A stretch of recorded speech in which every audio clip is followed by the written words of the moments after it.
Last month I missed a date that I should have mentioned and the story with it. It was the 25th of March 1918 when Bishop Alain de Botmagnieu founded the Handmaids of the Lord, a local Indigenous congregation known by their title AD. So you're with Mission Alive. This is Roger from MSC Mission Office.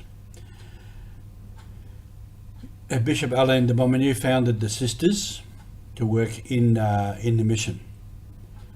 This was an important step, and the Sisters are still going, and they still have many works and have developed quite well. It was an Indigenous religious congregation.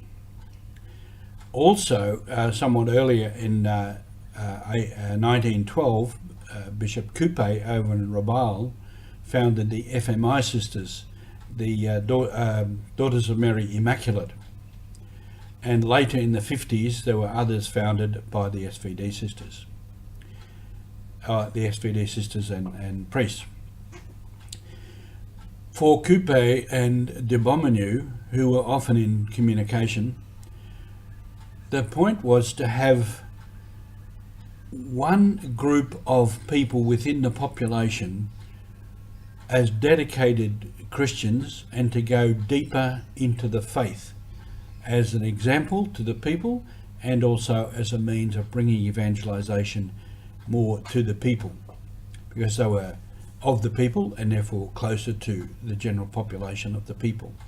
So it was an evangelizing strategy for them.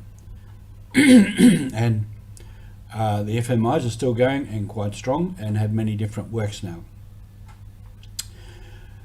So they were to take then the faith to a greater depth and therefore influence the people.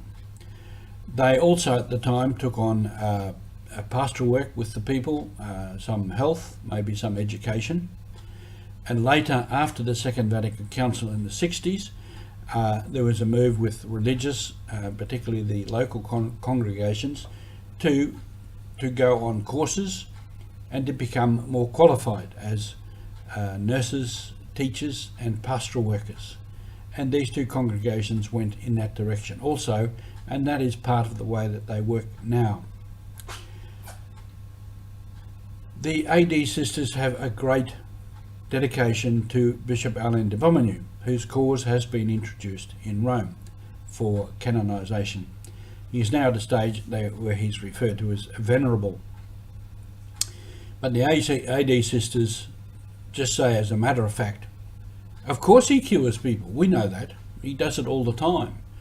And some of the sisters have stories about how that has happened. One sister who had been a nurse, she had a relic of de Botmagnieu, and there was an incident where one young girl was dying, definitely dying. She said she was turning blue. So this is to put on the girl's chest this relic, and the girl survived. But many of these cures are not able to be used in the course, because the course demands that we have doctors' records and written statements, etc., as evidence of the cure.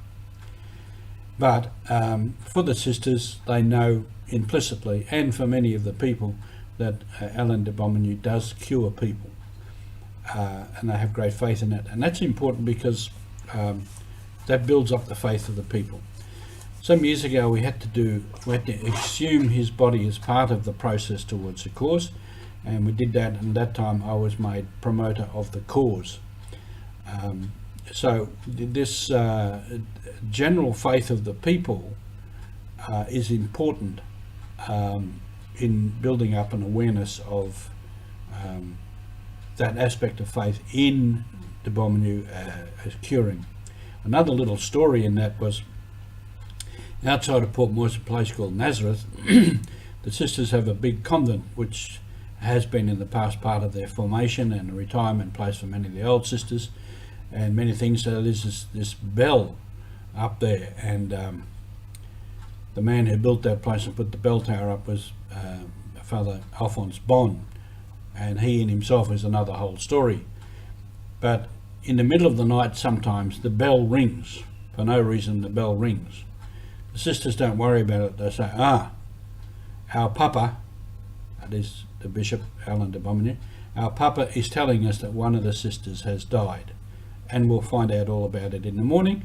They roll over and go back to sleep, and invariably the next morning they do get news that one of the sisters, somewhere or other, wherever they may be, has actually died. So interesting stories, all part of the mission. Thank you for being with us.